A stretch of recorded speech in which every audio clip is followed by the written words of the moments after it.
The pro guides just dropped their 40-minute manifestos on how to prepare for the TBC launch. And their guides are great, assuming you're 19, have no boss, and live in somebody else's basement. But for the rest of us, who have a mortgage and can only play 2 to 3 hours a night, these must-do lists are a one-way ticket to burnout before the raid even opens. No-lifers are racing to a finish line that doesn't even exist. I'm going to show you how to hit level 70 and be raid ready, using the dad meta. Let's play smarter so that you don't get left behind. Look, the Sweatlords are going to tell you to grind dungeons for rep, and they're not wrong. They just have a different way of going about it. They're going to grind dungeons for the first 48 hours, trying to hit 70 before the weekend. We have a different game that we're playing. We're trying to hit 70 over the next 2 weeks. So why are we doing dungeon grinding for reputation and leveling? First, the reputation that we gain for doing dungeons for the various different factions is actually good until we hit Honored. This is why we wait till at least Honored before we start doing any type of quests in the zone. And if you want to take it further, if you wait until 70 to do those quests, you get extra gold, which is going to go a long way in helping to get that 5,000 for the epic riding. Alright, next let's go over some tips on things that you can do to be more efficient during the leveling process. First, stop visiting the auction house anytime you have something to sell or something to buy. Use the mail system. Send it to a level 1 alt and save yourself some time.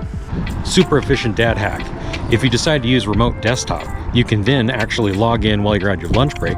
Shoot, you could even do it while you're doing it in a meeting if your boss allows it. So inventory management and auction house management is a lunch break task, not a gaming task. Never log off while you're sitting in the middle of a field. I need you to always log out in and in. That rested experience adds up tremendously.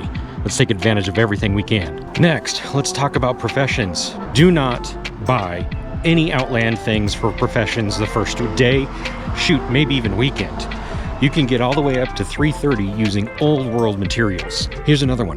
Don't touch the Sha'tar quests until you're honored. Similar to the reputation hack that we're doing for all of the dungeons, turning in the Alder or Scryer items actually gives you Sha'tar rep as well. Again, we're trying to play the long game. Let's take a look at your defense skill. Is it up to par? Are you sitting at level 10 defense because nothing has hit you while you were leveling? You don't want to be the guy that wipes your party because you forgot to sit AFK for 10 minutes letting something hit you. We need to be honest with ourselves. We can't get baited with FOMO. Hellfire is going to be a bloodbath on launch day and over the first weekend. My recommendation, do green quests in other classic areas. People have been building up their 25 quests for turn-ins. However, they're not going to be questing in those zones. It should be fairly empty and relatively peaceful. You should be able to quest without much interruption. Remember, our goal is to get to 70 over the course of 2 weeks, not 70 in the first 48 hours. Join a guild with other parents. They understand the struggle. Be the first one at the portal for a summon, and you've earned the currency that you need. In case you need to take a bathroom break or the baby wakes up mid-boss fight. Look, the guy who hit 70 in 3 days and quits after 2 weeks, he lost. The dad who hit 70 in 2 weeks and has fun every night, he won. As dads, let's work together. Post something in the comment section that helped you out that you might think will help some of your fellow dad gamers. Until next time.